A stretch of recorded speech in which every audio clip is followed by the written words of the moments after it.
welcome to the Intentional Wellbeing Podcast with Shannon Kaneshige.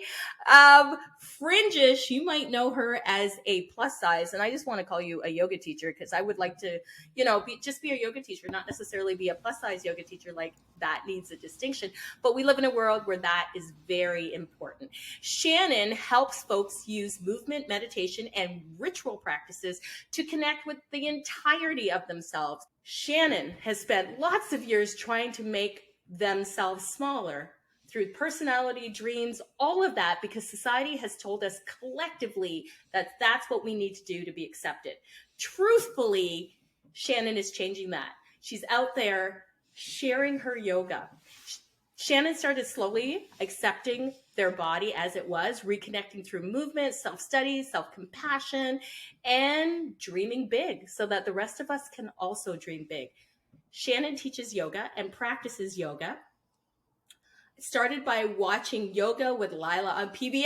Oh my gosh, I remember that. Yeah. And you could never know when it was on because it was never consistent. You would just hope it was on. And you made peace with moving your body through the practice of yoga. And we're here today to talk about fat liberation. I just want to make a point here that fat liberation is the basis for the body positive movement right now. So in 1971, we started this conversation around fat liberation and seeing fat people as human beings and treating fat people as human beings. And that's how it started. And then the offshoot of body positivity started, which is problematic in a number of ways, but also good in that we're talking about all bodies now in positive ways. Welcome to the podcast, Shannon. Yay! Thank you, Diane. Welcome. Thank you for joining me. Tell me a little bit about your journey into yoga. I read your bio, but I want to hear firsthand what made you think, okay, yoga is for me, and I want to share it with a plethora of people. Well, thank you first for having me here. I'm super excited. Of course. So for me, as I mentioned, you mentioned in the bio, I started practicing with my mom when I was like 6. And we'd watch Yoga with Lilas, and I'd check out library books with like the animal name yoga, for kids.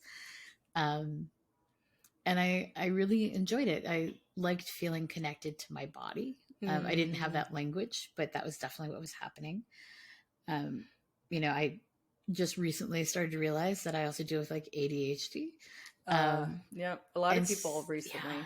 And I feel like when I was a kid, I really loved like the bound postures because I feel like it kind of held everything contained. It was just like sensory, like such a good feeling. And that stayed with me for a really long time. And so I would practice on and off throughout my teens. I'm really gonna age myself here, but I had VHS tapes. Me too. I'm with you. I see you. I am DVDs. You. Yes. I think cassette the big one was like tapes. Oh gosh. The Gaiam series. Yes. Yeah. Because they were really, really easy to get your hands on. Yep. I had like the Gaiam block. I had no idea what to do with it. Yeah. Because nobody ever taught me. They just sold it to me. Yep. Totally. And I'm like, I must be able to use this for something. What? I don't know, but I'll figure it out. Because none of the videos ever showed you what to do with it. But I spent a lot of time frustrated because I would look at the people on these tapes and be like, I can't do what they're doing. I must not like have a serious practice. I must not be doing it enough or really understanding what I'm supposed to do. Instead of realizing that, my body just didn't move that way. And I also think like a lot of people who get into yoga young, without any connection to the culture behind it. I'm hypermobile. So I got a lot of positive feedback about being able to bend myself into all these shapes when I couldn't do things like run very quickly or anything like that. So in school, we would have like yoga modules, because our yoga, our gym teacher, I think, enjoyed yoga. So they added it. Nice. And that was like the one thing I could do. That and square dancing. Yeah. And, that wasn't competitive, that nobody was that didn't have like a quantitative measurement, right? It was just, you did what you did, right? Well, I mean, this was elementary and middle school gym, so like, of course, they made it a little bit more competitive. Of course, yeah. But I remember actually doing like headstands. Ah. Like the triangle push-up headstands, and I don't do them anymore, but I did then. Yeah. And so it was one thing that like there was a lot of positive reinforcement around it for me. Which made me feel like, well, maybe my body isn't all bad, because, you know, I've been heavy since about third grade. And as I got older, I would come, I would leave, I would come, I would leave. And then I met Chanel Deere, who is a yoga instructor here in Toronto, who is in a larger body. Nice. And I started going to her classes, and I was like, oh, wait. So I can move my body. I can do this. And Chanel introduced me to your work as well. And it was like, Chanel, check out Diane Bondi. And I was like, oh my gosh. And that's, you know, when I was like, oh, this is amazing. I love this.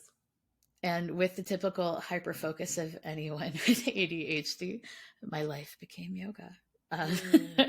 Because I was like, this is connecting so many pieces for me. It feels good in my body. When I had moved to Hawaii, I had really started hiking a lot and realizing that movement was something that I craved, even though I was always told as someone who was fat that I couldn't be active. Like, you won't enjoy it, you'll get sweaty. Or the worst, like, be careful, you might have a heart attack. What? Oh yeah. Oh yeah. Especially when I started hiking. Like, yeah. Like, be careful. It's really it's an intense trail. Stop it. No, it's that this is the tie into fat liberation, I guess, is this, like, society told me, because of the way that my body was built, that I couldn't be active, I couldn't like movement. And then thrust me into situations where I was judged for my body in movement spaces, you know, like going to gyms. As an adult, I was bullied at a gym, you know, and gross. It's just, yoga provided a space where I could practice on my own, I could reconnect to my body, and where I could find, and again, I was lucky because I found a community of yoga practitioners in larger bodies that I could plug into, and I could feel safe to experiment and get assistance. And that's when I decided that I wanted to teach, because I wanted to help other people feel as good as I felt. And I wanted to provide that space for people, because everyone deserves a space where they can feel like they can experiment and they can reconnect. I think it's so important that you qualified that statement with your experience of being told, simply because your body is shaped the way it is or shows up the way it does, that you're somehow not entitled to movement. And the fact that you might get sweaty is going to be a deterrent to movement. And for me, I don't know. When I'm sweaty, I kind of feel alive. I feel like my body's doing all the things that it needs to be doing to keep me moving. And I'm grateful for I'm sweaty. Like, I can just think about sweating and actually start sweating. It doesn't take much for me to sweat regardless. And I'm just like, you know, this is my body's regulatory system showing up for me. And when I see people out there who are working, not necessarily hard, but are like sweating in whatever it is they're doing, I go, your body's doing what it's supposed to be doing. It's working optimally for you. It's showing up for you. And when we hear like bullshit stories like your metabolism this and your metabolism that, I said, put your hands underneath your armpits. Are they warm? that's your metabolism working for you. It's not broken, it's working. Like there's nothing wrong with the body that you're in. And the amount of time that I spend, and I'm past this point now in my career, trying to convince folks that you're okay in the body that you are. I'm now trying to focus my attention on people who are trying to be like, okay, I'm working towards that. I'm feeling what you're saying. I'm finding spaces where I belong. And I want to keep encouraging those people to come forward instead of trying to encourage the world who's against fat bodies that they should change their mind. I'm not interested. That's not my ministry. I'm sure there's somebody out there who can talk to you about changing your perspective. I'm here for the person that like forever was like, I've always wanted to do this. Like you said, I've been told I can't do this, and I'm going to show you that you can, and I'm going to show you just how that happens. So I'm grateful for you in this space. You are a great example, and you're an example of representation matters. That statement's incomplete in and of itself. Representation matters in terms of teaching us how to be in relationship with others. Representation matters in creating diverse spaces. So when I hear representation matters, it's not enough for me anymore. There has to be that additional piece to it. So tell me, what was your first yoga teacher training like? And were you able to train with a teacher that was adaptive and could see you and like teach you how to create these variations within your body? Because most 200-hour teacher trainings just spend a lot of time in ableism. Yeah. So the yoga teacher training that I went to, I'm now a member of the staff. Faculty? Nice. Yeah, the faculty. Because it's not that it was a bad experience. Everyone tried, but they just had no experience in fat bodies, like, actual lived experience. Oh, yeah. So myself and I took the training with a friend who's also fat. We kind of taught as much as we learned. And you were an asset to that training. I was okay to do it because I kind of knew going into it that that's what would happen.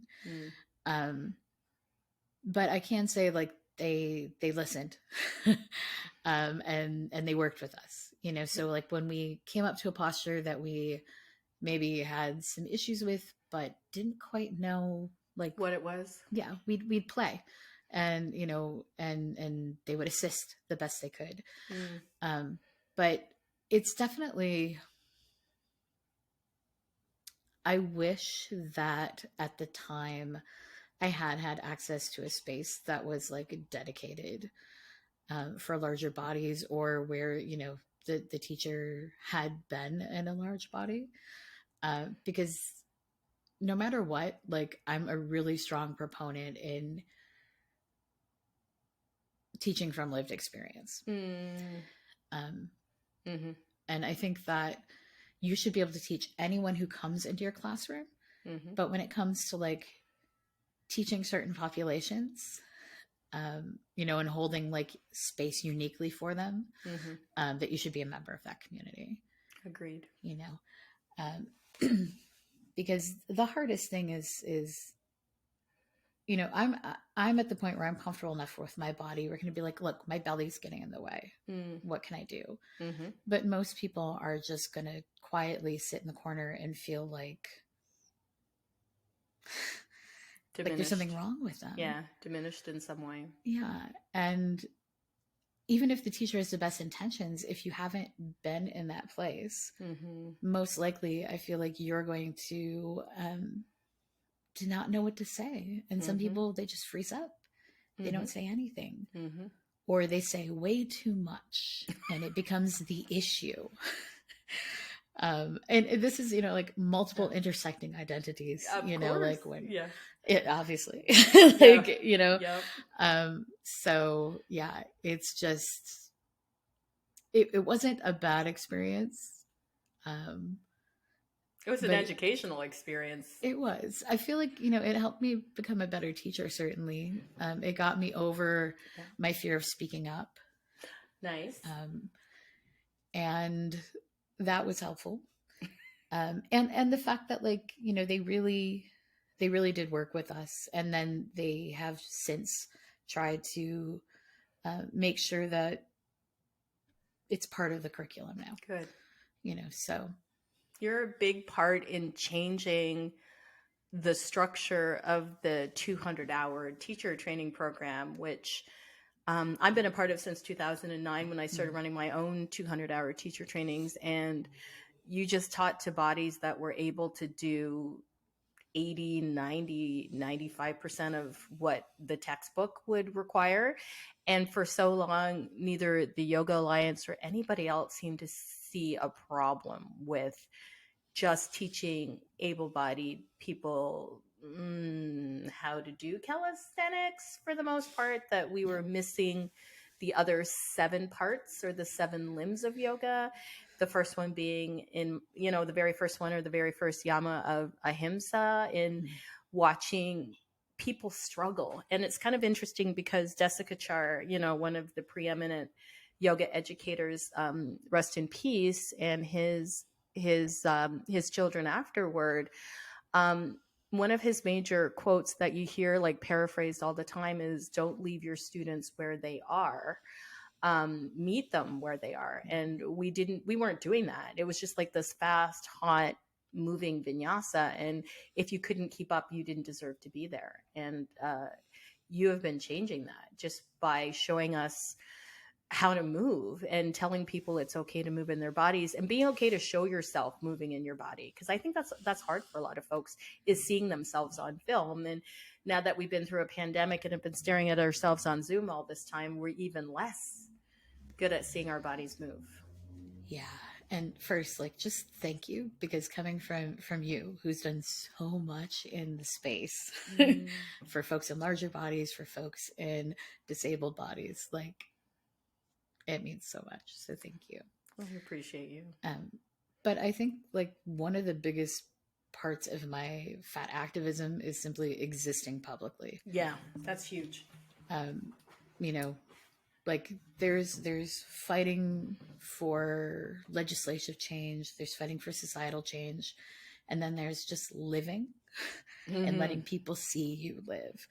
And that's where my activism sits right now. That's what I have capacity for. So that's where I am.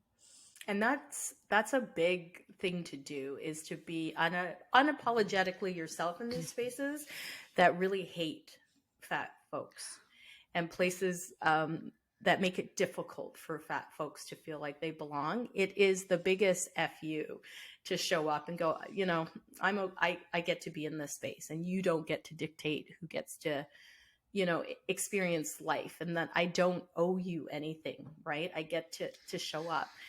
And I think that I keep saying the word huge, but it's all encompassing when we show up as ourselves and we're willing to put ourselves out there. And that's what I appreciate most, is that there's no fear to see yourself.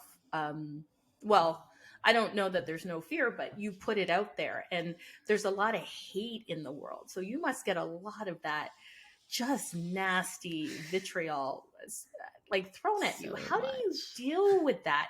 I know how it feels as a Black person to get that. I've been in a really tender space for the last few days, and my word of choice is FU and blocked. That's where I'm at just right now. That's where my feelings are just right now. I don't have the capacity for anything else right now, and I'm not even apologizing. I'm just really, is this what we're doing today? Well, F you, and off you go. Not my ministry to convince anybody. That's been my new thing. It's, I'm not here to convince anybody. I'm here for the folks who want to support and become better at supporting. Yeah. I mean, the trolling is real. And it's funny because on different platforms, it's different levels. IG is pretty not great. Instagram's not great. Imagine. TikTok is even worse. I've done a lot of preemptive blocking on Instagram, where I just went to accounts that I know are, or if I see somebody trolling someone else, I'm like, okay, I'm just going to go there and block. Yeah. And TikTok's pretty not great, but I think I use hashtags pretty effectively to appeal to who I'm talking to. You're very selective about your audience. And YouTube is hell. Oh, just turn off the It's comments. hell. Just turn off the comments. Especially on shorts right now. Oh my gosh. Like the same post that will get like, you know, like positive attention on Instagram and TikTok will just pull out all the trolls on YouTube. And I'm just like, okay, here we are. You know, it's funny because one of my biggest fears for ever since cell phones came out was that I would be turned into a meme somewhere. Right. Yeah. Someone would see me, would take a picture of me eating in public somewhere. Someone would, especially in Hawaii when I was wearing bikinis, would, you know, and so I would hide from every camera for most of my life. It's really only within the past 2 to 3 years.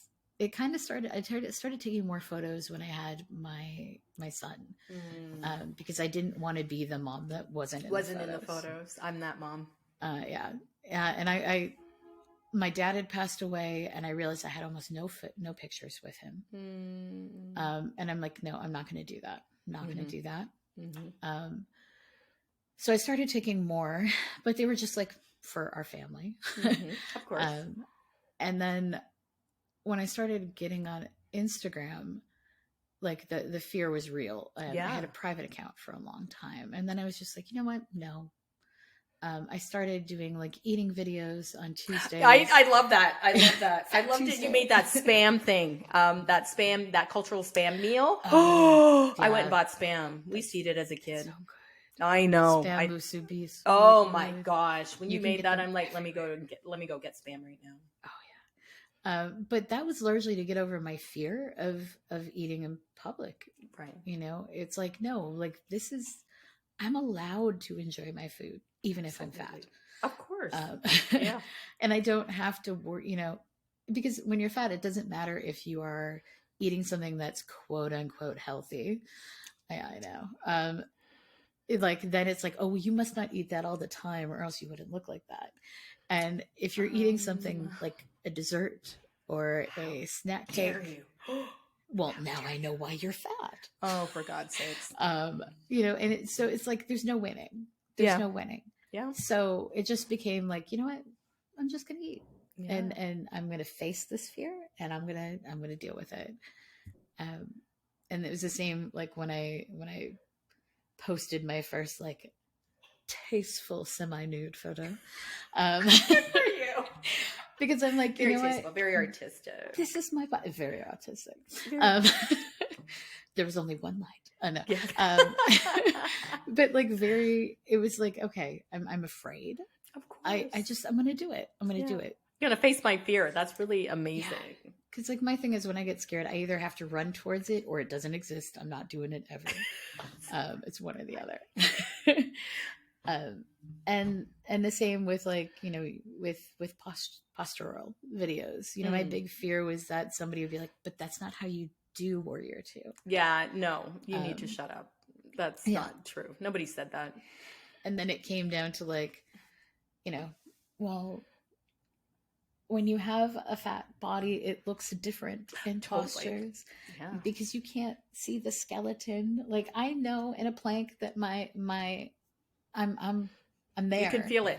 But you know, my butt's up here, my belly's down here, and it looks like I'm bent. And you know what? I'm fine with that because I know how I feel. Exactly. And that's when it really became about like, so like my biggest fear was becoming a meme, and I actually became a meme. You did? Yeah.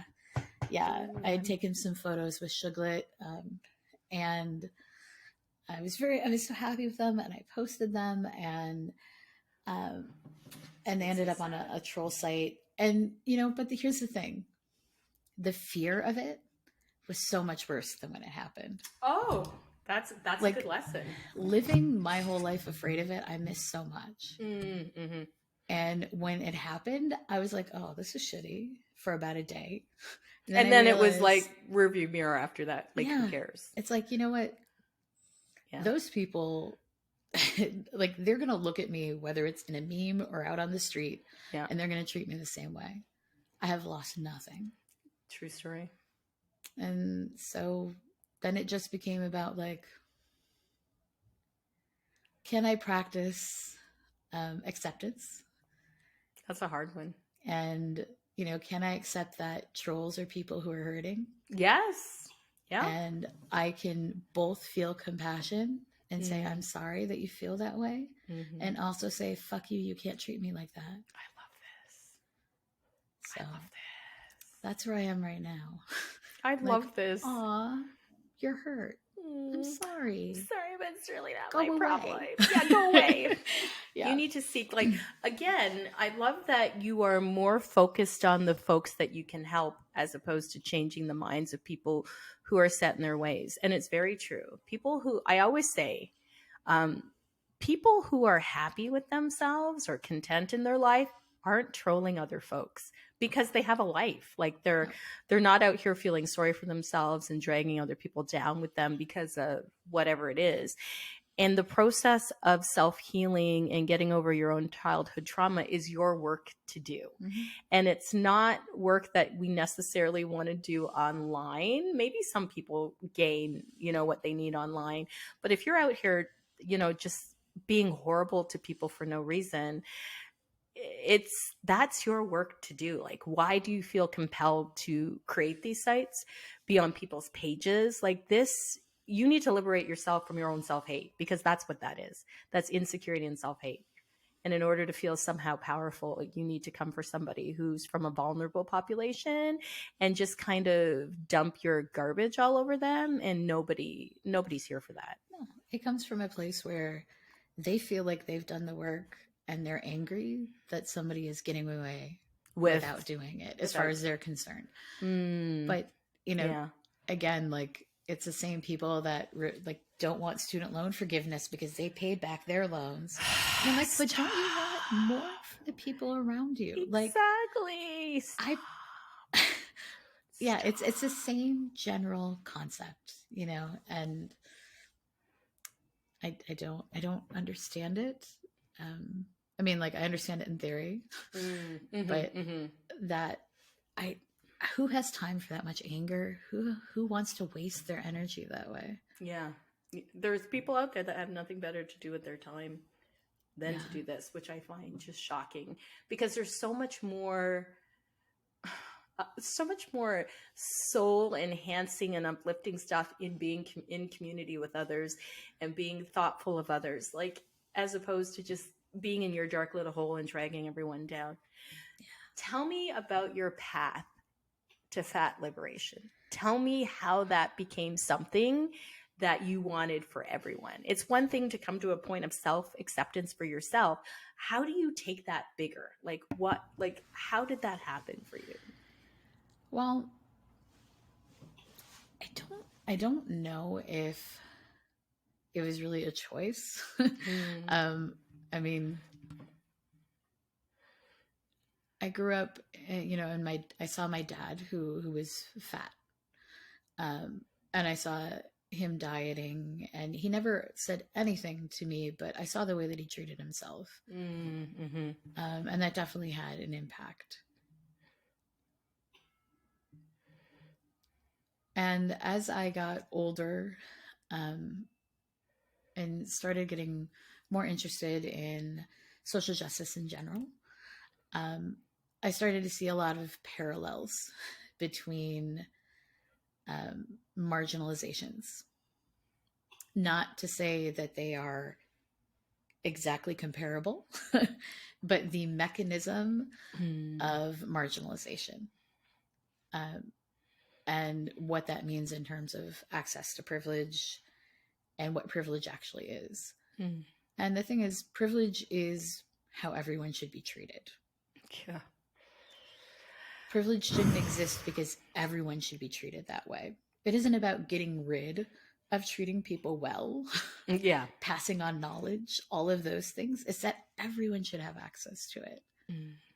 And I started seeing, as I saw the lies about race and ethnicity and disability and gender, it took me a long time to start to see the lies in weight stigma.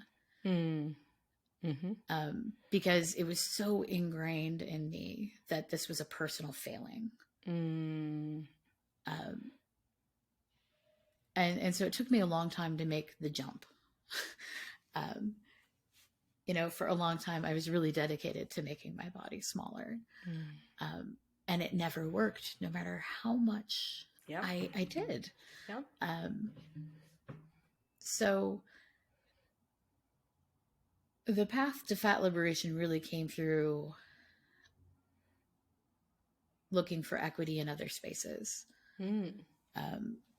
And, for me, like I had to go through body positivity to get to fat liberation. Okay.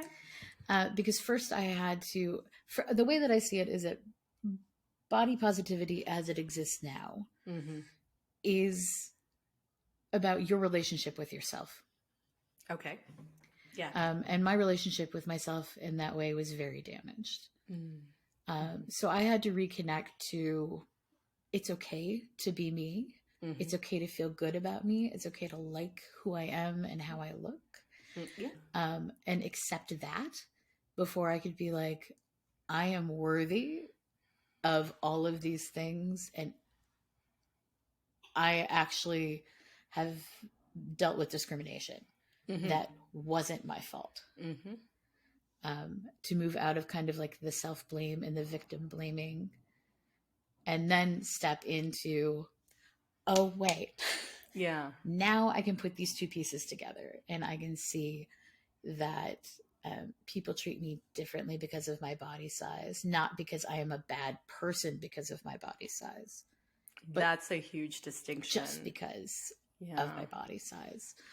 And then it really, kind of grew from there into, this is a systemic issue. Yeah. This is this is a feature, not a bug. And then I started seeing the connections between, thanks to Dr. Sabrina Strings' book, the connections between race and weight stigma, the connections between disability and weight stigma. And I started to learn about the social model of disability that says that disability isn't about a physical impairment. It's about the lack of access to participation in society. Yes. So it's not my weight that makes me disabled, if we're looking at it that way. And this is a complicated thing. Yes. But it is the fact that spaces are not built for someone my size. And so I started to see disability and, fat liberation as really shared struggle. Yes. Yeah. And then to see, well, if we understand about the idea of Eurocentric body image and Eurocentric body standards, then race and fat liberation are also a shared battle. Yeah, connected. And so in this way, like, it's all about equity. Yes. It's all about liberation. And then it just grows. It grows. And of course, like, I'm not comparing. No. But, it's the idea that, though. like, yeah, exactly. Like, Kimberly Crenshaw, really, really laid it out. Yeah. You can have multiple marginalizations. Exactly. The same way we can have multiple identities, the same thing that two things can be true at the same time.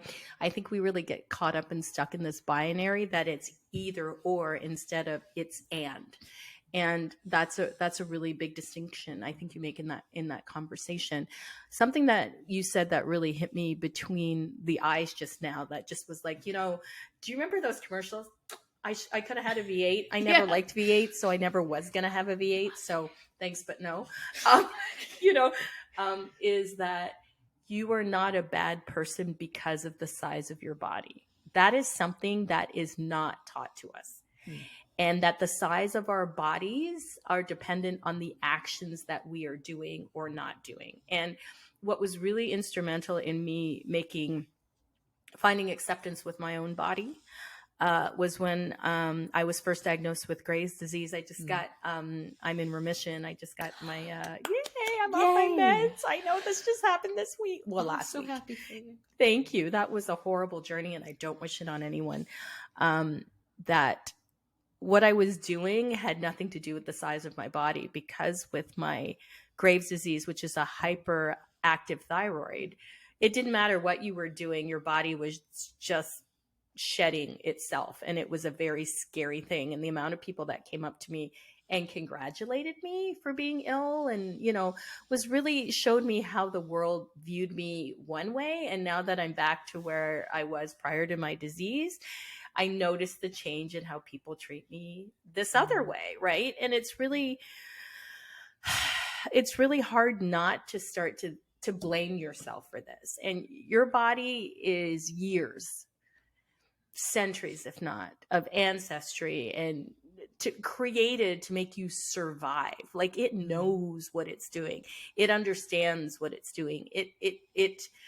It's working to keep you alive, and it does it in a numerous different ways. We are not all meant to look like one way. And that's the binary that not only capitalism teaches us, but white supremacy teaches us, and oppression teaches us, that there's a binary. There's one way to be, there's one color to be, there's one way to show up in the world.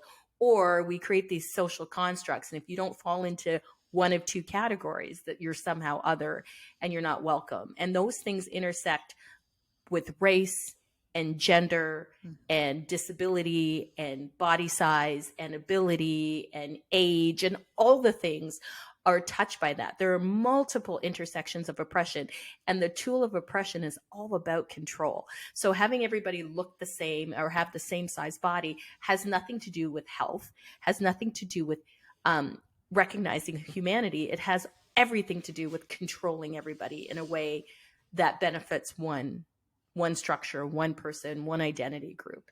And unless you unpack that in your quest for self-acceptance, you will forever run in that hamster wheel of I'm not good enough, or I need to do this, or I need to be smaller, or whatever it is that you think you need to be. I need to be lighter, whatever it is, right? Exactly. And, monocultures are not healthy. Oh, no. By, a long by shot. definition, when it comes to things like gender, when it comes to things like body size, nature is diverse, always diverse. Yes. And we need to come back to that. And I think we also need to come back to the idea that we have a shared humanity. And I think that's something that's actually going to be one of the pitfalls or downfalls of humanity, is ripe individualism. And I've been saying this for a very long time, that I have a favorite comedian. He can be a little raw. He can be a bit much. But what he says at the core, I think it's an act. At the core of what he says is that every individual group of people, like whatever ethnic or cultural group you belong to, gets a little piece of the information. Okay. So, Black folks get a little piece of the information. Asian folks get a little piece of the information. People with disability gets a little piece of the information. And if we don't all come together and talk to each other, none of us will never get the whole story. We'll be forever in these little bubbles and missing a large piece of the experience of humanity if our friends only look like us, right? Yeah. Or we only subscribe to one kind of philosophy, or we're not hearing the experiences of other folks' lived experiences. We will always be limited in our understanding of humanity if we do this monoculture thing, or we think in terms of binaries. Yeah. That's just my arrogant opinion. No, completely. I mean, I think that's where, for me, like, the yoga comes in. It's also, kind of shared with other philosophies, but the idea of like universal consciousness, that there is an element of us that is just, it's present in all of us. And the fact that we are separate is an illusion. Absolutely. And I think once we can learn to celebrate for other people and offer compassion to other people and grieve with other people, the closer we get to understanding that everyone's pain is our pain, everyone's joy is our joy, the better. the better we'll be. Absolutely. And there's a quote, I just was talking about it in the last podcast I was recording. There's a quote that our liberation is tied to each other. And I don't understand how people can't see that. And until everybody is liberated, none of us are liberated. You are going to be caught up in the complete lie that we've been told forever, that there's only one way to be, or there's only one way to show up, or there's, you know what I mean? And people need to understand that. And having compassion and empathy and seeing people for their differences, which is okay, folks, right? We are not meant to be the same. No. It's okay to be different and to celebrate those differences. And I love how you do that unapologetically through all your social media platforms, and that you are representation with empathy. You are representation with connection. You are representation with understanding. And that's what we need. And that's what we need the world to see. And it's amazing to see you blossom, and it's amazing to watch your content. For whatever reasons, the algorithm changes every 5 minutes, so it doesn't show up as much. So I have to go and seek you out and like your stuff so that it's a regular in my feed. That's something I don't like. Lately, I've been getting a lot of men telling single women that they're not happy in my feed. I don't know how I got on that feed. I am so over. That's another bunch of people who are really insecure and need to do some self-study. I'm like, how? I was talking to my partner yesterday. I'm like, why am I getting these videos on my feed? I must have commented somewhere, and now I'm in the loop. But I appreciate you being out here and sharing so much. So tell us, how can we get in contact with you? Like, how can our listeners connect with you and share in the work that you do? I'm going to link everything in the show notes below, so don't worry. And I'll be sharing this all over social media, so don't worry. But I want to hear it straight from Shannon. How do people connect with you, practice with you, perhaps talk to you if they're looking for ways to find their way to their own self-acceptance? Yeah. So I have a website, fringeish.com. There you can find a video on demand library and all of my live stream classes. I also have a very nice website, by the way. Very nice. Thank you. I also have a YouTube. Also Fringish. Everything's Fringish. Makes it easy. It does. TikTok, Instagram. I've been trying to limit the amount of time I am on the social media. It's hard. I know it is hard. It's so hard. Sometimes it's super engaging, though. I've learned so much. I wish I could get a degree from what I've learned on TikTok alone by following certain creators who are really good at educating within that space, yourself included. Oh, thank you. And we've created such a community, I feel like, especially since 2020, in terms of like spaces for fat folks, spaces for people who are fighting for all types of liberation. So I'm mostly on IG, not gonna lie. That's where you'll find me. That's where I feel comfortable. I feel like, given I'm not trying to be ageist. I'm just saying, given where I am at this particular spot in my life, that's what feels most comfortable to me. Like Facebook, I'm on there. I'm like, yeah, I don't like it here. Instagram feels really comfortable. And TikTok, I just go down a rabbit hole, to be honest. I can be like just watching one creator, and then it links to another, and then they have something else to say. And before I know it, 2 hours of my day has been gone. And I was supposed to be, I don't know, doing anything else, grocery shopping, anything. I was supposed to be doing anything else, and that's all fallen by the wayside. I go to TikTok to disassociate. I go to Instagram to hang out, and I go to YouTube to learn. Those are my... Which love is that. Also why I really want to grow my YouTube, because I want to make sure that I have, it is, as well as fat liberation, class is really closely tied to that. And I want to make sure I have lots of accessible, free content for folks who need it. Absolutely. So that's always available as well. That's okay. This is real life. I don't know what that was, but this is real life. I have 2 questions to go before we end our podcast. Tell me how you came up with the name Fringish for yourself. That's the first question. And the second question is, what does Shannon do for Shannon that's intentional well-being. That has nothing to do with creating content for anything else, has nothing to do with looking after anybody else, has everything to do with Shannon's well-being. So first, how did you become Fringes? How did you come up with that name? And second, what do you do just for you that's intentional to your well-being? Well, fringish came from the idea that I always felt like I was pushed to the fringe no matter what space I was in.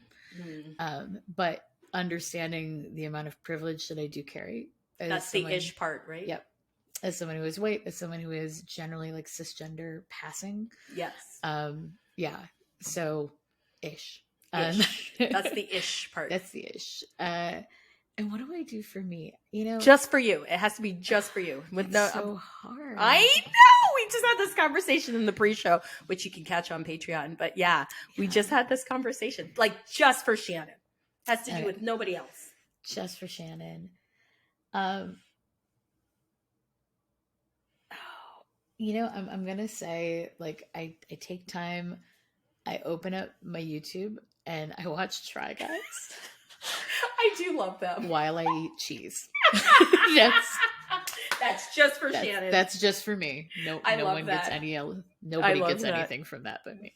That's what I want. We have to do as healers and as people who are invested in other people's liberation. We also have to invest in our own liberation, which means stepping out of that space for a while. And I love that. I'm obsessed. I know this is going to sound stupid, but I'm obsessed with gym fails.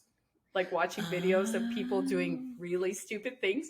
Because in my brain, I'm like, what were you thinking? Like, what?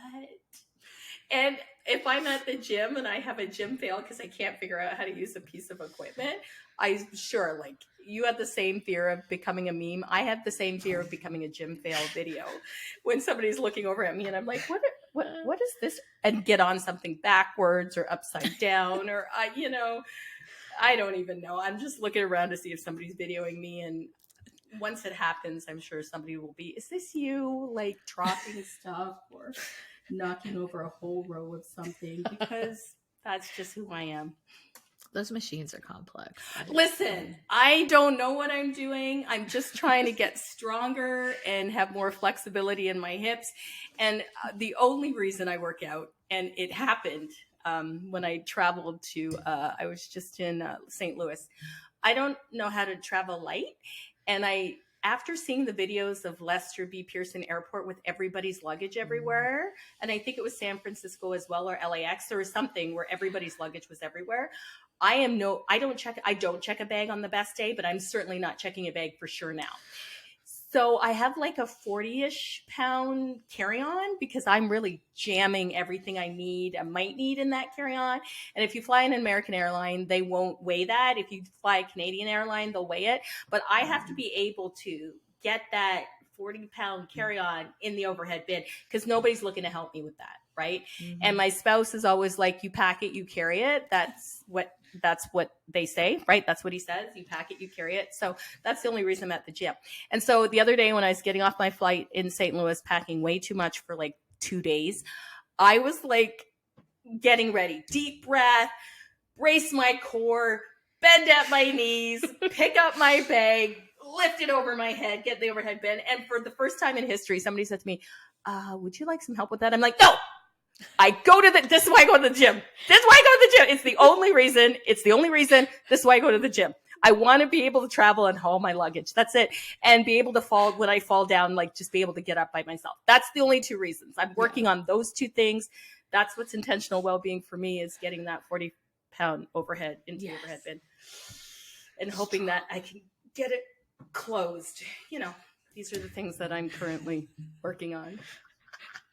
I don't know. I felt compelled to share that with you.